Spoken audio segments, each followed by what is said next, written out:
tous et bienvenue sur Monaco Info. Voici tout de suite les titres que nous développerons dans cette nouvelle édition. Le ministre d'État a été l'invité ce mardi matin du Monaco Press Club. Nous reviendrons sur les principaux points abordés lors de son intervention. Retour sur cette affaire de corruption révélée lundi par le procureur général et le directeur de la Sûreté publique. À l'occasion de la Journée internationale des droits de l'enfant, la vice-présidente du Comité des Nations Unies, Renate Winter, donnait une conférence au lycée technique et hôtelier de Monaco. Lambert Wilson ouvrira dans quelques jours la première soirée du Monte Carlo Jazz Festival. Nous l'avons rencontré. La direction du tourisme et des congrès a organisé sa traditionnelle soirée annuelle. Nous sommes allés à la rencontre des représentants de leurs bureaux à travers le monde. Et nous finirons sur une note sportive avec la large victoire de la Roca Team face à l'équipe de Cholet lundi soir à la salle Gaston Médecin.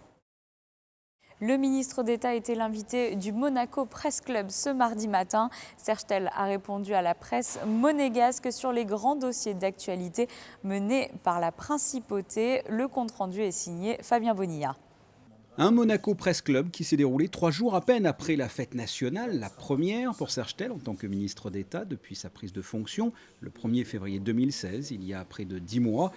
De nombreux sujets ont été évoqués, notamment la feuille de route donnée par le souverain ainsi que les dossiers prioritaires. Évidemment, le logement des Monégasques, on a la chance énorme d'avoir des excédents budgétaires et donc de faire des investissements sociaux. Donc il faut absolument continuer ça, il faut absolument préserver ce modèle qui permet aux Monégasques de vivre tranquillement, sereinement dans leur pays. C'est un souhait absolument prioritaire du prince. Les questions de sécurité, mais ça participe aussi au modèle monégasque. Très grande priorité de l'action gouvernementale, très grande priorité du prince et du Conseil national. Et puis le développement économique, avec à l'intérieur et au cœur de ce développement économique, la transition énergétique. Je pense qu'il y a plein d'autres choses, mais si je synthétise les grands thèmes de notre action politique, en tous les cas, je pense que ça tourne autour de ces 3 grands sujets. Autre sujet évoqué par le ministre d'État, les grands dossiers menés par Monaco, dont, et ce fut une grande partie de ce Monaco Press Club, les négociations avec l'Union européenne, dans le but de conclure un accord d'association, des négociations engagées depuis un peu plus d'1 an et demi. La possibilité pour Monaco de continuer à être ce que ce pays est passe, je pense, par un accord avec l'Union européenne. Mais ça ne peut pas se faire dans n'importe quelle condition. Donc les enjeux sont être dans l'histoire, avoir cet horizon européen qui, par chance, s'est ouvert pour Monaco. Nous sommes fondamentalement un pays européen. Nous sommes fondamentalement, par notre histoire et par notre géographie, dans l'Europe. Il faut en même temps que ce que nous sommes perdure. Aujourd'hui, l'Europe entre en principauté. Les pommeaux de douche de votre douche sont réglementés à Bruxelles. Le double vitrage du Yacht Club est réglementé à Bruxelles. Le carrelage, les mesures de sécurité, les mesures incendie, tout ça, ce sont des réglementations européennes. Mais l'inverse n'est pas vrai. C'est-à-dire que nos entreprises ont du mal à exporter leurs produits. Elles doivent trouver des moyens de s'installer en Europe. ACEPTA, qui est une des grandes réussites industrielles en principauté, doit avoir une SARL à Beau Soleil pour pouvoir exporter ses produits sur le marché intérieur. Il faut que demain, grâce à cet accord, les produits fabriqués à Monaco, ou les gens qui travaillent à Monaco, dans la banque, dans les assurances, etc., puissent le faire à partir de Monaco. La négociation se poursuit. Nous avons fait connaître nos lignes rouges, vous les connaissez, j'ai eu l'occasion de m'expliquer là-dessus. La priorité nationale sera respectée. Comment voulez-vous que dans un pays de 9102 ou 3 personnes, on attend les derniers chiffres de l'INSEE, on ne puisse pas avoir un mécanisme de priorité nationale, vous voyez. On a une méthode de travail qui est extraordinairement bien rodée. On a une équipe autour de Gilles Tonelli, qui est le négociateur en chef pour la principauté, Avec Isabelle Costa, que vous connaissez comme secrétaire générale adjointe chargée de la coordination de l'ensemble des dossiers administratifs pour préparer toutes les 7 semaines les positions de Monaco dans les négociations. Donc toutes les 7 semaines, on prépare, on absorbe du texte et on prépare des contre-propositions. Et après, c'est une négociation, c'est-à-dire que ça avance, on sait exactement ce qu'on veut. L'avantage énorme de la principauté dans cette négociation, c'est que nous savons exactement où nous voulons aller. Parmi les autres sujets dont a parlé le ministre d'État lors de ce Monaco Press Club, ses méthodes de travail avec le souverain, son retour à Monaco en tant que ministre d'État et par conséquent sa nouvelle vision de la principauté, ou encore l'affaire d'un dossier de corruption et de trafic d'influence d'un ancien fonctionnaire de police de la sûreté publique. Vous pourrez retrouver tous ces thèmes plus en détail à la fin de ce journal. Et en bref, dans le reste de l'actualité. Visite en principauté du président de la 71e Assemblée générale des Nations unies, Peter Thompson, en principauté. Vous le voyez sur ces images, il a notamment été reçu en la résidence du ministre d'État. Il a également pu visiter différents sièges d'organisations internationales établis en principauté. Une réception en l'honneur de l'anniversaire de l'empereur du Japon, Akihito, avait lieu ce lundi au salon Bellevue du Café de Paris. Une soirée à l'initiative de l'ambassadeur du Japon à Monaco, Masato Kitera. L'occasion de célébrer les 10 ans de relations diplomatiques entre la principauté et l'Empire du Soleil Levant. La juge internationale Renate Winter était l'invitée d'une conférence organisée dans le cadre de la Journée internationale des droits de l'enfant en principauté. Une équipe de Monaco Info a assisté à cette soirée au lycée technique et hôtelier de Monaco. 5 millions d'enfants meurent de faim chaque année, 300 000 enfants soldats sont recensés. Un enfant sur 10 est victime de mauvais traitements. Les droits de l'enfant ont pour vocation de protéger l'enfant en tant qu'être humain. Une reconnaissance qui se concrétise le 20 novembre 1989 avec l'adoption de la Convention internationale des droits de l'enfant, le premier texte international juridiquement contraignant. À ce jour, 196 États l'ont ratifié. La principauté l'a fait le 21 juin 1993. Avant tout, c'est le problème de la violence qui existe partout. Et la violence augmente dans tous les pays au monde. Avant tout dans les pays où on parle du profit, du marché, etc. et où personne n'a le temps pour s'occuper des enfants. Et le premier, dans beaucoup de cas, le premier qui s'occupe de l'enfant, c'est celui qui vient en retard, le juge.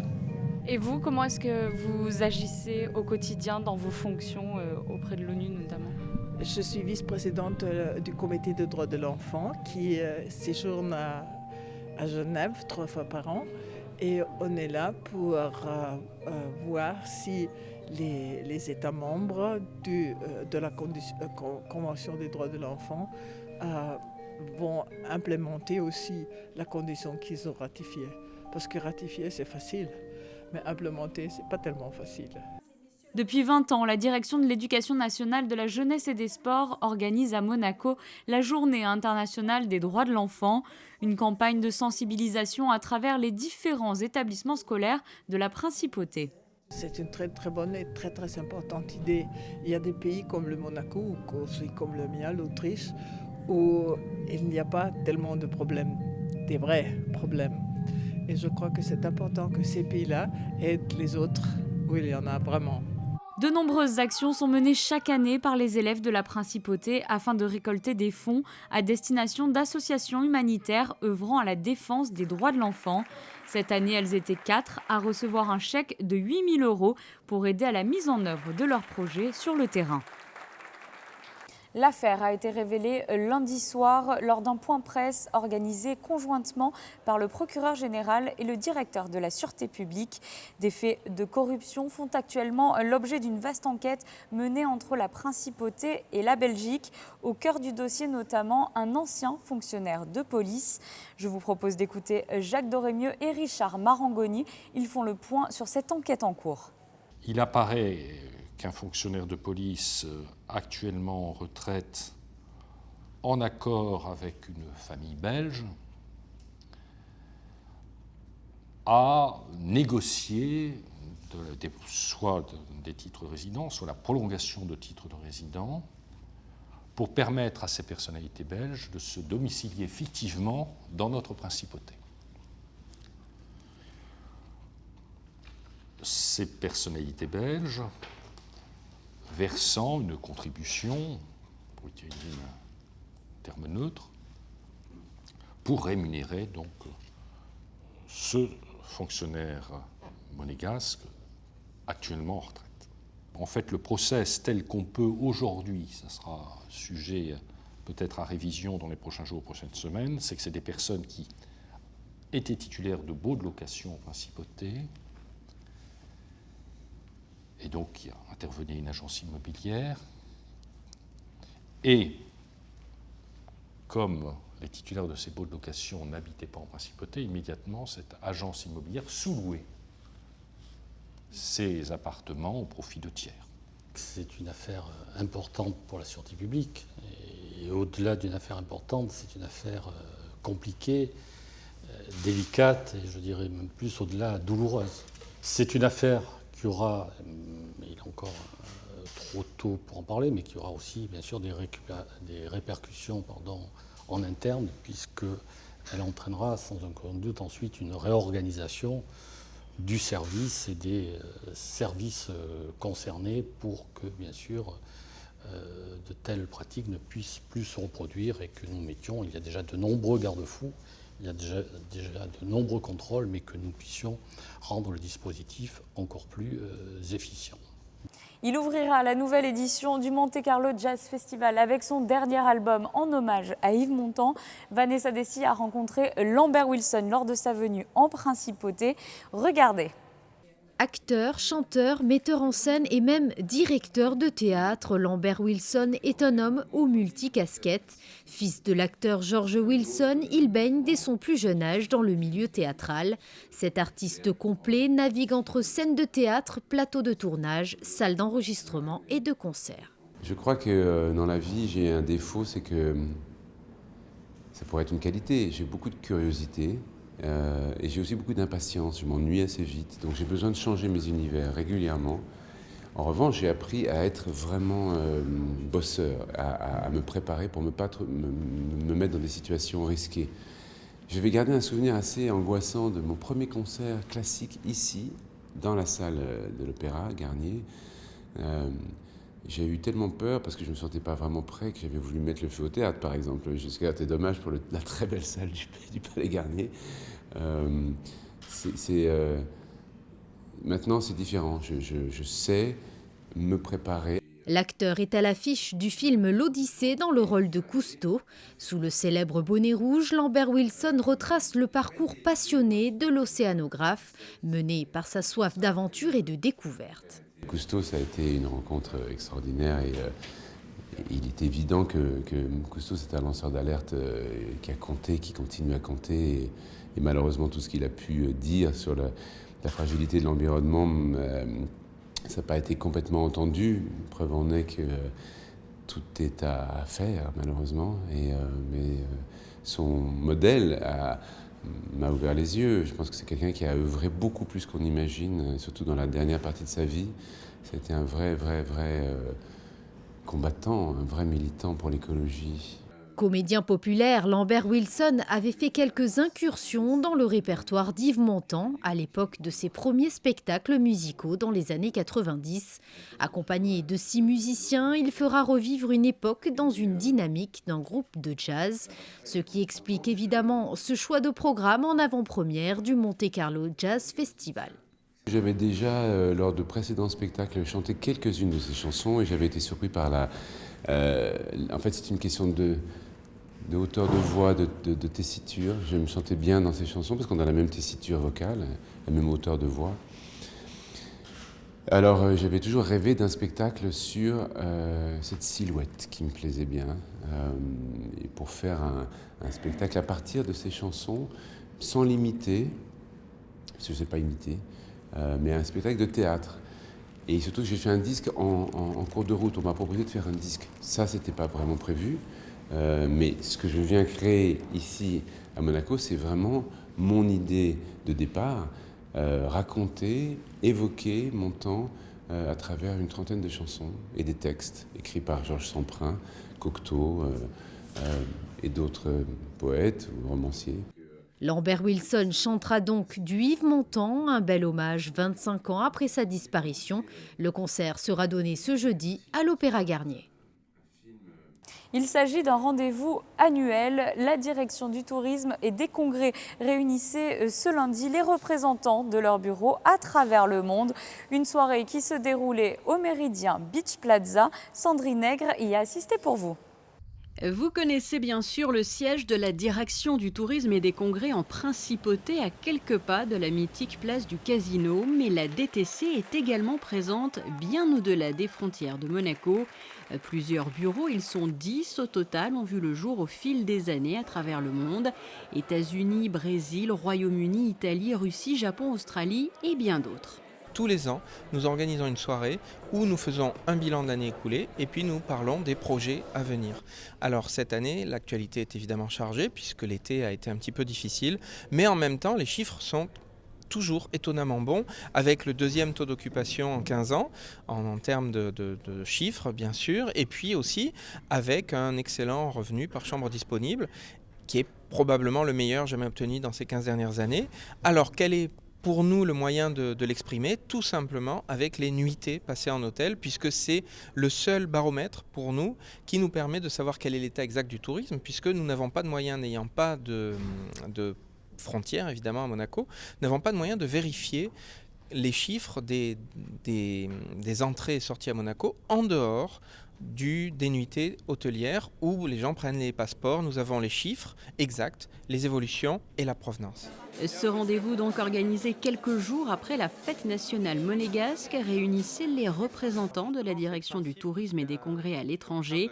Ils sont quasiment 40 et multiplient les actions de promotion tout au long de l'année au profit de la destination Monaco. C'est une grande soirée devant ce qui fait le tourisme à Monaco. C'est-à-dire que l'ensemble des acteurs du tourisme de la Principauté est là, réunis. Nous avons nos partenaires, nous avons le Monaco Economic Board, nous avons l'ensemble des hôteliers, sans exception, beaucoup de restaurateurs. Nous avons tout ce qui est le secteur touristique et bien sûr les institutionnels. Nous avons à peu près 350 à 400 personnes devant qui nous présentons nos résultats, nous parlons de nos perspectives et nous parlons aussi de leurs projets, de leurs idées que nous avons mises en forme dans l'année. Et bien sûr, nous parlons des bureaux à l'étranger qui sont les vedettes puisqu'ils viennent à Monaco une fois par an, tous ensemble pour nous parler. Un parlera de l'Asie, un autre parlera de l'Angleterre, un autre de l'Italie, pour parler de l'ensemble des 10 bureaux que nous représentons qui couvrent à eux seuls 16 pays. Films, découverte de Monaco en réalité virtuelle et même défilés figuraient au programme de cette soirée, qui aura également permis d'évoquer les pays particulièrement visés par la DTC dans les mois à venir, le Mexique, l'Espagne et l'Afrique du Sud. Basket, avec le dernier match de la 9e journée de Pro A, Monaco s'est imposé largement face à Cholet à domicile, 93-68. Les joueurs de la Roca Team confortent donc leur place de leader. Le résumé de cette rencontre avec Frédéric Elion.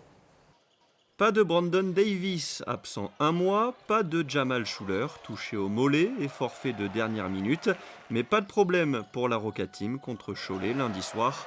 Face à la meilleure attaque de Pro A à 3 points, les Monégasques ont livré un match quasi parfait. Une grosse pression défensive, de l'intensité et surtout un récital en attaque. 60% à 2 points, 56 à 3 points et 90% au lancer franc. Carton après carton, la Roca Team se construit un matelas confortable. Après 3 minutes, Monaco mène 7-2 grâce à ses deux meneurs, Dibost et Zach Wright, alignés dans le 5 ensemble lundi soir. 7-2 puis 12-6 sur ce 3 points de Canner Medley dans le corner. Dibost fait tout dans ce premier quart-temps, 8 points, 2 passes décisives, 1-10-0 et Monaco mène déjà 22-9 après 8 minutes. Cholet justifie son statut de meilleure équipe du championnat derrière l'arc. 2 tirs à 3 points consécutifs. Eftimov puis Roussel qui finira meilleur marqueur côté Choletais. 16 points à 4 sur 6 longue distance, plus 7 Monaco. Paul Rigaud profite de l'absence de Schuller pour se montrer. 5 points en 17 minutes avec un buzzer beater à la fin du premier quart-temps.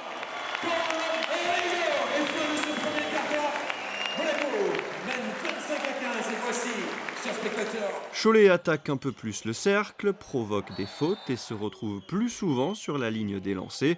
David Noël, le vainqueur du concours de dunk NCAA en 2006, rajoute 2 points, 34-29 pour Monaco après 16 minutes. Cholet encaisse alors un 14-2 avant la mi-temps. Bon passage d'Amarassi, d'abord longue distance, puis en 1 contre 1. Caner Medley au drive donne 17 points d'avance au rouge et blanc, 47-31 à la mi-temps. Isaiah Swan inscrit 9 points dans le 3e quart-temps pour les Choletais. L'écart reste stable, plus 17 pour Monaco, avant que Sergei Gladir prenne feu, 13 points dans le 3e quart-temps. 3 shoots à 3 points, un alley-oop sur un service de Zach Wright. L'Ukrainien termine 2e meilleur marqueur avec 17 points et 5 rebonds, derrière Dibost qui finit la rencontre avec 22 points, 7 passes décisives, 3 interceptions et 3 rebonds. Plus 24 pour Monaco à l'entame du dernier quart-temps, le match est plié, Zvezdan Mitrovic fait tourner et lance en proie Romain Poinas, 18 ans. Le jeune ailier n'a pas peur et marque son premier panier en professionnel à 3 points. 93-68 pour la Roca Team qui l'emporte largement malgré les absences de Schuler et Davis. On a 11 joueurs dans l'effectif, on sait que la saison sera longue, il y aura des blessures, des petites douleurs. On sait que chaque joueur peut élever son niveau de jeu quand il rentre sur le terrain, on a une belle profondeur de banc. On s'est bien préparé, on savait que c'était une des meilleures attaques de Pro A, ils font bien bouger le ballon, on voulait défendre dur, essayer de les dérégler en attaque et on l'a très bien fait. On sait que c'est notre force, dès qu'on baisse d'un niveau en défense, on sait qu'en attaque ça va être plus compliqué, qu'on va jouer à l'envers.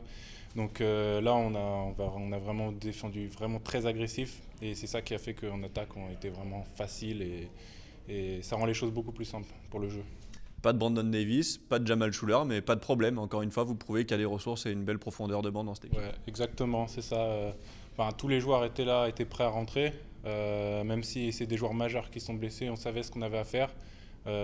Moi, par exemple, je savais que j'avais un rôle à jouer, surtout en défense. Et c'est très important d'être prêt à tout moment parce que c'est important d'aider l'équipe dans ces moments-là.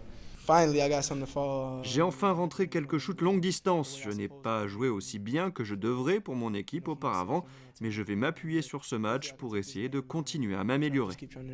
Ça fait super plaisir. Après, c'est sûr que ça me fait pas plaisir de voir un coéquipier qui se blesse, mais c'est des chances à prendre et on sait que c'est surtout ces chances-là qu'il faut pas louper. Et j'étais prêt à ça. Voici pour l'essentiel de l'actualité en principauté. Je vous propose un mot de météo à présent. Quel temps fera-t-il pour les prochains jours de la semaine ? Mercredi, la pluie laissera la place au vent. Les températures seront fraîches avec 15 degrés le matin et 18 degrés dans l'après-midi. Jeudi, nouvelle dégradation du temps avec une forte tendance orageuse. Les températures seront en baisse. Vendredi, amélioration partielle du temps. Le soleil fera timidement des apparitions. Samedi, ciel toujours incertain. Il faudra compter sur davantage de nuages que de soleil. Il fera 16 degrés au plus chaud de la journée. Dimanche, le soleil sera de nouveau de la partie, mais pour très peu de temps. Les températures seront supérieures au normal de saison. Et finalement, lundi, les nuages referont leur apparition avec un risque de pluie. Et vous l'avez vu, ces intempéries ont acheminé de nombreux déchets en mer. Les ports de Monaco ont ainsi dû être fermés ce mardi à cause d'une nappe de macro-déchets de 300 mètres de long sur 30 mètres de large afin d'éviter tout dommage au navire. Un barrage anti-pollution a été rapidement installé. Une opération de récupération de ces troncs d'arbres émergents a été lancée. C'est la fin de ce journal. Merci de nous avoir suivis. Je vous rappelle que vous pouvez suivre toute l'actualité de la Principauté sur nos pages Facebook, Twitter et Instagram. Je vous dis quant à moi à très bientôt sur Monaco Info.